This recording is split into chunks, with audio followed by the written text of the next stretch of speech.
So today we're going to take a look at The World Beyond Your Head by Matthew Crawford, and the project of reviewing this book for me has filled me with a little bit of dread slash anticipation. Anticipation because I quite like this book. This is the second time I've read it. I wasn't doing reviews at the time I first read it, and dread because I think it's a very difficult book to summarize because not only does he make some fairly complex arguments, he uses a sort of he's kind of all over the place when making his arguments in order to support this overarching point, which is polemically like kind of an attack on the modern world and distraction. Like the quote almost used for the splash is distractibility is the mental equivalent of obesity. So he kind of sets this up, maybe let's say in three parts.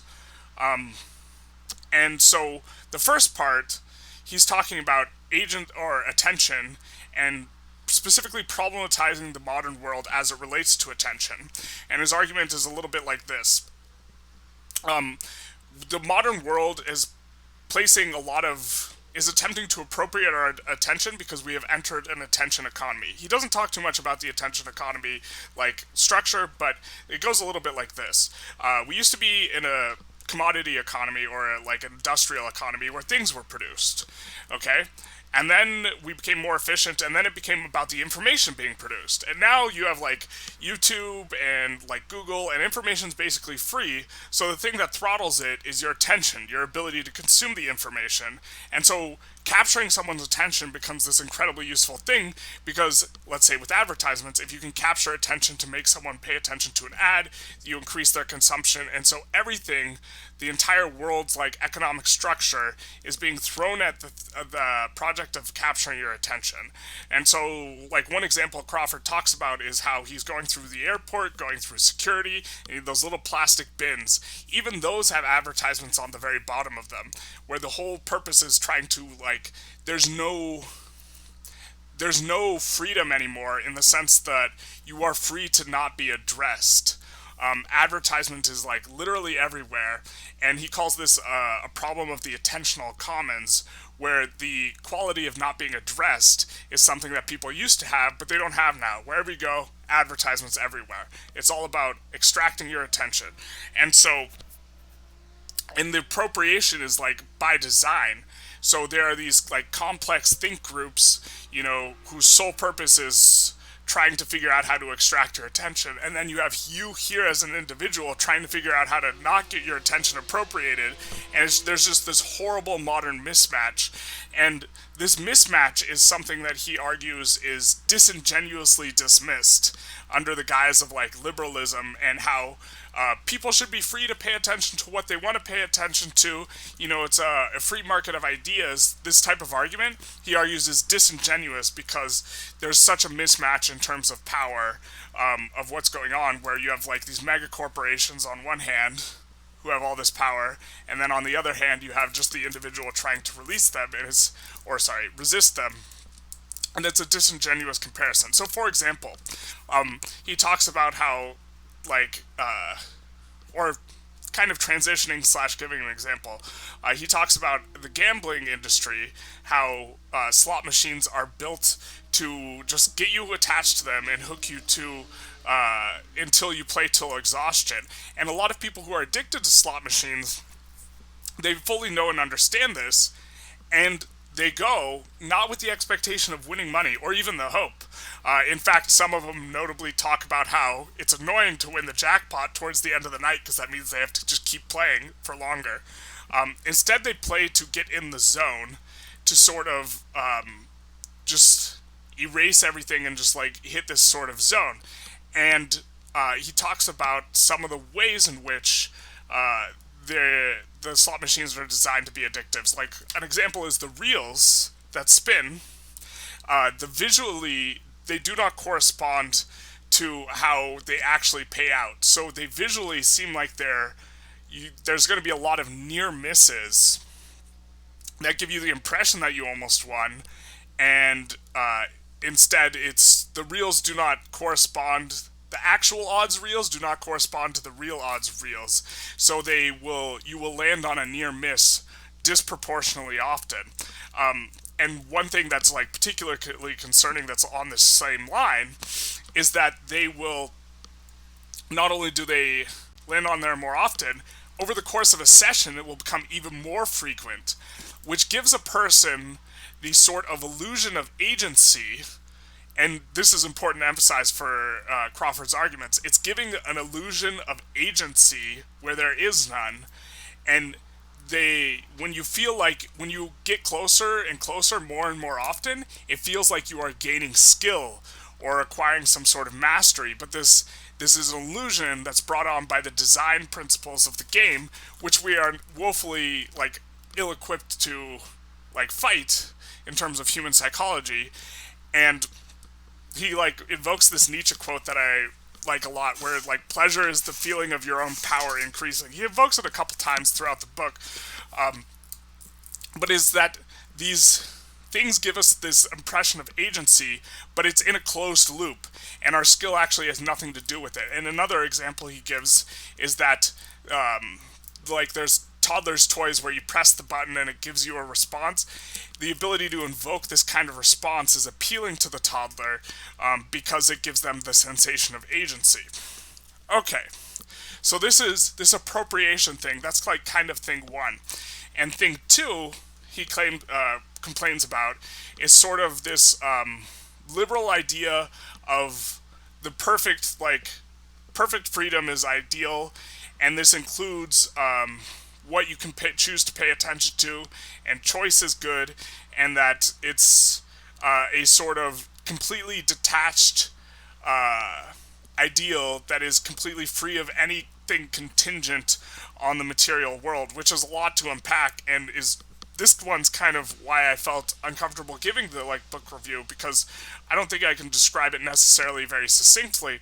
But one example he gives is like Mickey Mouse's Playhouse, which is like a show that is divergent from old Disney cartoons. In old Disney cartoons, you step on a rake, the rake hits you in the face, and it's funny in that way, and the real world is problematic in this sort of way. You know, you interact with the real world and you encounter problems, the physical world. And he talks about how Mickey Mouse's Playhouse, instead there is this magical hand that solves all the problems for the viewer. And so, not the viewer, the characters, the main characters. So as in such a way, there's like not really any real problems. And so you become divorced from the material world, which for Crawford is something that is intensely problematic. And I kind of disagree with him on this subject, although I agree with him with the attention appropriation. But like another one he talks about is how it is becoming increasingly difficult to feel the road, and the road itself gives information to the driver that is valuable and allows them to drive more effectively. And as you cut back and back and back on the information, you become dissociated from the experience of driving the car, which he problematizes because it makes you worse at driving the car, you know. And he says, he kind of like makes the argument that in its entirety, we are like being pulled back from reality in this sort of way by the design principle of, you know, just complete bland neutrality. The liberal ideas of pure freedom and an abstract ideal make you lose grounding. I'm trying to think of how to best like give an example for this. He invokes like Kant and talks about Kant a little bit, and how. So one of the problems is that he talks about affordances. So when you see something like an object, like a doorknob, you not only see the physical object, but you see what you can do with the object. And a person who's, let's say, a master of their craft, let's call it a carpenter or an organ maker or whatever, when they see the tools, they see all these things they can do with it. And so the external reality informs what they can do. And he also talks about things like jigs, which is a jig is a device that makes it easier to do a task. It reduces your freedom to be able to do that task, but it makes it so that it's easier. So an example would be like a fast food machine that's like on a sort of fixed structure that you like pull out, and like it disseminates whatever fast food product on the bun slash tortilla in a way that is fully measured, so you don't have to measure it. So it takes away the agency of your ability to measure it, but in turn it gives you like this sort of skill.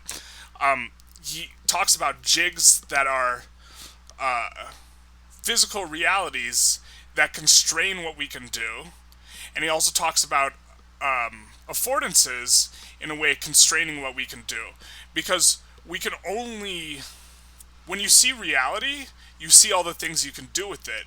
So not only are there affordances, there are negative affordances, in the way that if you cannot see certain aspects of reality, then such actions are not available to you, which on its face doesn't necessarily sound so problematic. But if our attention is constantly being appropriated, and that way that it's being appropriated affects our ability to attend to things, then it becomes a bit of a problem, because it is sapping us of our agency. Yeah, this is such a struggle to review. But what Crawford early on advocates for is a sort of ethics of attention, and he uses ethics in the traditional Greek sense, which is, I think the word is arete, which doesn't translate, it translates both to like excellence and like craftsmanship. It translates better as excellence, and what he argues is that we need to reclaim our attention in a sort of way, and this sort of devoid of meeting neutral, like liberal freedom is problematic. Liberal freedom in regards to attention, because there's a clear and present danger by modern society's impositions on our attention. Although he doesn't really give structural changes he would recommend, like regulation of what you can attend to. Instead, he argues this sort of pulling back into ourselves and to physical craftsmanship, because with physical craftsmanship, the jig is real. It's not, the affordances are real, and it's not like the gambling example where you have these fake reels that are put out that give you the impression that you're getting more skilled at something, and they give this impression of agency. When you are working physically with your hands, you actually get to see the agency, you get to see the increase in skills. The correspondence to reality is, like, there is a correspondence, and not only a correspondence, but a connection. Like, he talks also about, like, apprenticeship being an important dynamic that is, like, kind of being erased, and also social interaction being important, and that it is being increasingly chipped away at by this sort of modern society. Like, an example he gives is he works as like motorcycle mechanic's not the right word. I think he constructs specialty parts for them, for motorcycles, for like I can't, it's not in my wheelhouse to describe what it is, or I can't remember as well. But one of the things he talks about is when he presents someone a check for his work, that it is it is a sort of claim that this is what my value is, and the other person, in not being outraged and or paying the check, validates his claim of the worth of his labor. And he argues that this sort of interaction, this is real. It is not like mediated in some way by some digital like framework that is detached from physical reality. Okay, so I'm hoping I gave a lot of examples. In particular, what I'm mostly concerned with is his talk on how modern society is built on appropriating our attention, and that this is a problem. Because I think that this is correct. He doesn't talk about social media very much. I think that this book is a little before social media was seen as problematic. Another thing that's interesting about this book, let's pull it over, is he talks about how, you know, the physical reality is important, and that there's more going on than like what's immediately in your attention or appropriating your attention. Something in the last bit of the book, it's entirely about organ making because he just wants to talk about physical craftsmanship. I found it pretty neat that he has the rather plain cover, and then behind it, is this it's the inside of an organ. So you have this intricate cover that's hidden behind the main cover. Now, I think that there are other models of attention and that his model is incomplete. But I think that he is spot on that there is a problem in terms of the world of attention, and that the battle is not on equal grounds, and any suggestion that it is a problem. And he specifically goes after the suggestions that this detached, abstracted individual as like a beacon of like liberalism and freedom. He argues that that's not a real type of freedom. It's a sort of resignation to be a leaf in the wind to these modern forces of appropriating our attention, let's say, which is, that sounds extremely abstract in itself, which is like one of the reasons the book is so hard to describe, is because he's oscillating between making these really abstract arguments and these like kind of on the nose examples, and it's I really like the book. Let's get into the ratings. So for utility, I give it a 6. There's really not that much in terms of practical suggestion, or there is, but he just kind of argues for like a physical craftsmanship that's not necessarily possible for all people, and I also don't think it's like the solution, but he thinks it's the solution.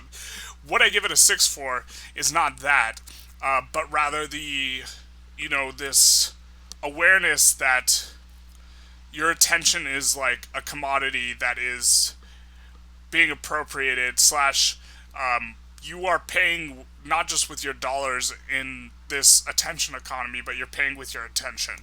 Okay, so that's kind of where I gave it there. For novelty, I gave it an 8.5. I feel like there's a lot of ideas in here that maybe aren't the most rare ideas, but are a little off the beaten path, but are also ideas that are really important to know or be aware of. I think attention is, I am in sharp alignment with Crawford in that I think attention is kind of the seat or the source of our ability to act as agents of the world. And I think that this is important, and that's why I gave it a novelty of 8.5. I almost gave it higher, maybe I should have, I'm not sure. For entertainment, I gave it a 7. He kind of has a slapsticky style at times. There's like one passage where he talks about, let's find it. I'll pause the recording and find it. Okay, I'll read 2 parts here. Attention Assist, the latest electronic offering from Mercedes, is a sign of how far we have come from the driving culture of 1969. It is an optimum package that includes brake assist. If the car in front of you suddenly slows down, the Mercedes brakes for you. This frees you up to be somewhere else, mentally, looking at the navigation screen maybe, or talking to your hedge fund manager. I'm going to skip ahead a little. The basic design intention guiding Mercedes in the last 10 years seems to be that its cars should offer psychic blowjobs to the affluent. Just sit back, relax, and think of something pleasing. The eyes take on a faraway glaze. As for the other drivers, there's a certain lack of mutuality.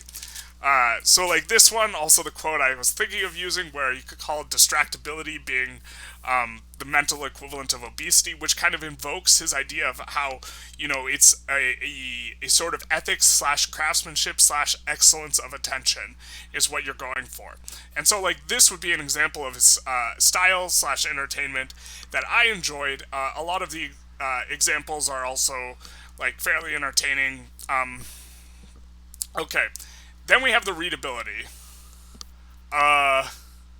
It's like not that easy to read, and I don't think he used the easiest examples necessarily to follow his ideas. He certainly didn't like have to start pulling up abstract philosophers for this sort of thing necessarily, and so I give him a 3.5. I think not only is it kind of, the ideas are hard to track sometimes, but also he did not necessarily, I don't think he did the best job possible making them accessible, and sometimes I think he just he stylistically like actively makes them less accessible, and so this is kind of where I dock him. And then for interesting, I think it's an 8. I find this topic tremendously interesting. I probably should have scored it higher than an 8 now that I'm thinking about it. Okay, as far as recommendations go, this book, anyone who is particularly interested in the project of attention or the concept of attention or attention at all, which I think everyone should be interested, but I recognize that not everyone is. For anyone who is interested, I would very highly recommend this book with a couple of understandings that of where he is coming from, where he is looking at attention in terms of problematizing impositions on attention. So he is not talking about a craftsmanship of attending or capturing attention or stylizing stuff himself. He is not coming from the end of a craftsmanship of attention gaining. Instead, he is coming from a perception of like a craftsmanship of how to negate your attention towards stuff that's trying to capture your attention. So that's like kind of what I would recommend it for. Also, it's like slapsticky slash interesting slash if you want to.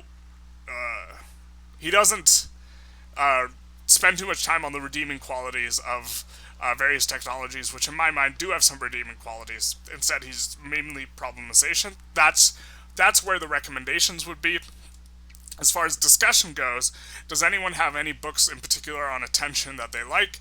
This is probably my favorite topic, so it's always nice to hear. If you got this far, feel free to do the YouTube algorithm stuff. It helps out. Like, comment, share, subscribe, and have a good day.